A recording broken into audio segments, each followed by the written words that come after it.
Let's see, what am I missing here? Oh yeah. Hat, check. Sunglasses, check. Pepsi, check. Notes, check. Sources, check. And thick skin, check. Let's go.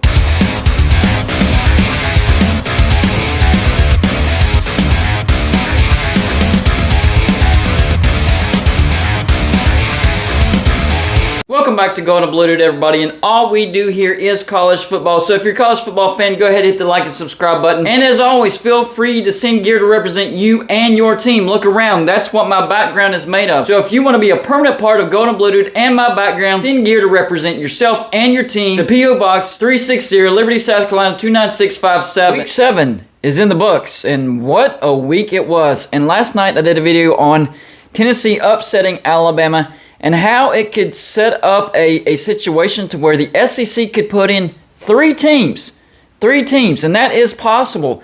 But I saw a lot of comments on that video where it was a counterpoint as to the SEC not putting any teams into the playoffs, and that's very possible. Although I will say this, I think no matter what, even if there's a two-loss SEC champion, they're going to put the SEC champion into the playoffs. But let's slide that under the rug and talk about the possibility of the SEC not putting in one single team. And the win over Alabama for Tennessee last night could be step number one. Tennessee is 6-0 now. Georgia is still 7-0. And Ole Miss is now 7-0. Alabama falls to 6-1. None of these teams are out of the playoff race, but they could beat up on one another and knock the SEC completely out of the playoffs. So let's go through each team's schedule to see how this scenario would have to play out in order for this to happen. So the first ingredient is Tennessee. They're undefeated. They just beat Alabama. So they might be the favorite to win the East. I don't know. I know they still have to go on the road and beat Georgia, but still, they're looking pretty good. So here's a look at their schedule as far as what remains. Next, they get FCS UT Martin. Obviously, that's a win. Number 22, Kentucky at home. I'm going to say that's a win. And then at number 1, Georgia, I'm going to say that's a loss, okay? Just for argument's sake, we're going to say that's a loss. After that, they beat Missouri. They go on the road and beat South Carolina. And then they go on the road and beat Vanderbilt. That brings me to Georgia. How does Georgia miss the SEC championship game if they beat Tennessee? Well, let's take a look at the remaining schedule for the Georgia Bulldogs. Obviously, 7-0, they're actually going into their bye week. After they come out of their bye week, they get Florida in Jacksonville. I'm going to give Georgia a win there. Then they get number 6 Tennessee at home. Of course, I have that as a win. You already know that. But after that, on the road to number 16 Mississippi State, I'm going to say that's a loss. And then on the road to number 22 Kentucky, I'm going to say that's a loss as well. And those are conceivable losses because Georgia hasn't looked unbeatable like they did last year. And they've especially looked shaky on the road. So those two back-to-back road trips to Mississippi State and Kentucky, they absolutely could be losses. Now, I think they're going to split those two games. I think they'll win one and lose one. But for this scenario, I'm going to say that they lose both of those. And then they go on and beat Georgia Tech at home. So that gives Georgia 2 losses, meaning that even though Georgia beat Tennessee, Tennessee still only has 1 loss, and that's to Georgia. Georgia has 2 conference losses. Tennessee makes the SEC championship game. On to Alabama. Coming off a loss to Tennessee. After that, number 16 Mississippi State at home. I'm going to say that's a win. I'll say that's a win. At LSU, I'll also say that's a win as well. Then they go on the road to number 9, Ole Miss. I actually say that's a loss. Just for this scenario, I'll say that Alabama goes on the road and loses to Ole Miss. After that, they get Austin Peay at home, which is a win. And then Auburn at home, that's a win. This will be enough to get Alabama into the SEC championship, even though they have 2 losses. Because we're getting to Ole Miss. All right, for Ole Miss, remaining games on their schedule. At LSU, I'm going to say that's a loss. At Texas A&M, I'm going to say that's a loss. Number 3, Alabama. I'm going to give them a win. It's a home game. Alabama doesn't look unbeatable. I'll say a win. At Arkansas, that also could be a loss. And then number 16, Mississippi State. That being a home game, I will give Ole Miss a win. So that means Ole Miss finishes the regular season 9-3. They missed the SEC championship game. So Alabama, with 2 losses, they make the SEC championship game. In this scenario, that means 2-loss Alabama plays a 1-loss Tennessee, and Alabama wins the SEC championship game. So that gives Tennessee 2 losses, and they are the SEC runner-up. And Alabama is the SEC championship, but with 2 losses. This is the scenario that could open the door for the SEC not to field any teams in the playoffs.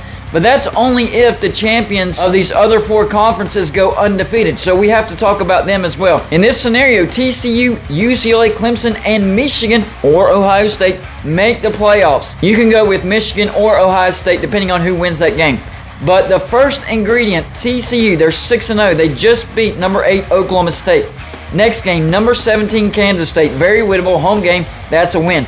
At West Virginia, that's a tricky road trip, but West Virginia's not very good. I think they beat West Virginia on the road. Then they get Texas Tech at home. That's a win. On the road to number 22 Texas. That could be their toughest road game, but I'll give them a squeaker of a win.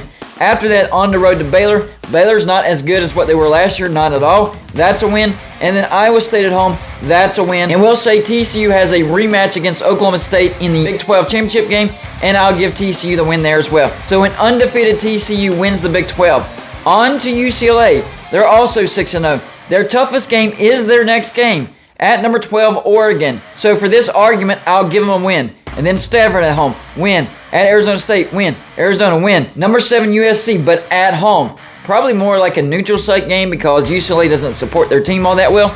But I'm going to give UCLA a win there. And then at Cal, could be a tricky game. But for this argument, I'll say a win. And I'll say that UCLA goes on and plays USC in a rematch for the Pac-12 championship game. Possibly Utah, who knows. Maybe even Oregon, I don't know. But for this argument, UCLA wins the Pac-12 championship and finishes the regular season undefeated. The next ingredient, the ACC, and this boils down to Clemson. If Clemson doesn't win the ACC is not getting in. Clemson 7-0. Their next game, number 18 Syracuse. If this was a road game, Clemson could lose this game, but it is a home game. I'm going to give this a win for Clemson at Notre Dame. Tougher than people realize, but still a win. Louisville at home, that's a win. Miami at home, that's a win. And then South Carolina at home, that's a win. They go on to the ACC Championship, and they probably play North Carolina, I guess. And they win the ACC Championship. They finish the regular season undefeated. Finally, the Big Ten. You could actually interchange Michigan and Ohio State for the Big Ten Championship. Both of these teams going undefeated depending on who wins the game between Michigan and Ohio State. But for Michigan, they're 7-0. Remaining schedule, Michigan State at Rutgers, Nebraska, number 24, Illinois. I'll say it's a win. And then for this argument, at number 2, Ohio State, they get a win there. They go to the Big Ten Championship and beat, I have no idea, Minnesota, I guess, Illinois. They beat Illinois again and finish the regular season undefeated. Or Ohio State, their remaining schedule, Iowa at number 10, Penn State. That is a losable game, but for this argument, I'll say it's a win. At Northwestern, win. Indiana, win. At Maryland, win. Tough game. Tougher than people realize. And then, of course, the rivalry game against Michigan, we'll say it's a win. And they go on to the Big Ten Championship and beat, I guess, Minnesota. And they finish the regular season undefeated. Now, up to this point, what are the best wins for these teams not in the SEC? Well, for TCU, they have a great win against Oklahoma State. And they have a pretty good win against Kansas. Remember, when they beat Kansas still had their starting quarterback, so that's an even better win for them. So yeah, I think TCU could go undefeated. They've proven themselves. What about UCLA? Well, they beat Washington, but Washington has kind of fallen off the map. But they beat Utah, so that's a good win right there. If UCLA goes on the road and beats Oregon, I do think they'll finish the regular season undefeated. What about Clemson? They already have great wins at Wake Forest and then NC State. So I am very confident that Clemson will finish the regular season undefeated. Toughest game, probably the next game, a home game against number 18 Syracuse. Michigan, their biggest win, Penn State, and then Maryland at home. Yes, that's a good win. Maryland's a decent team. What about Ohio State?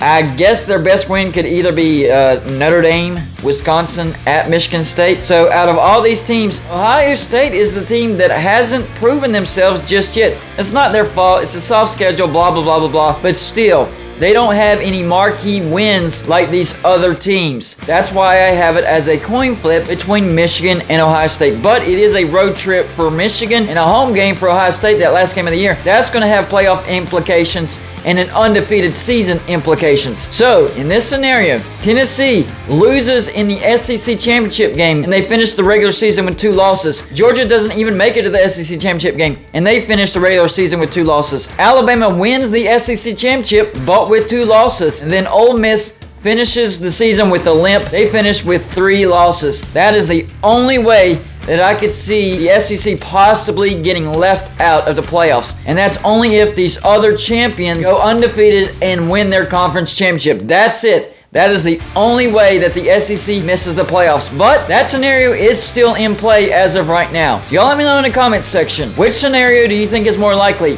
The SEC getting in 3 teams or the SEC getting in 0 teams? And also, how many teams do you actually think the SEC gets in the playoffs this year? That's all I got for this show. Like and subscribe if you haven't already, and I'll see you on my next show.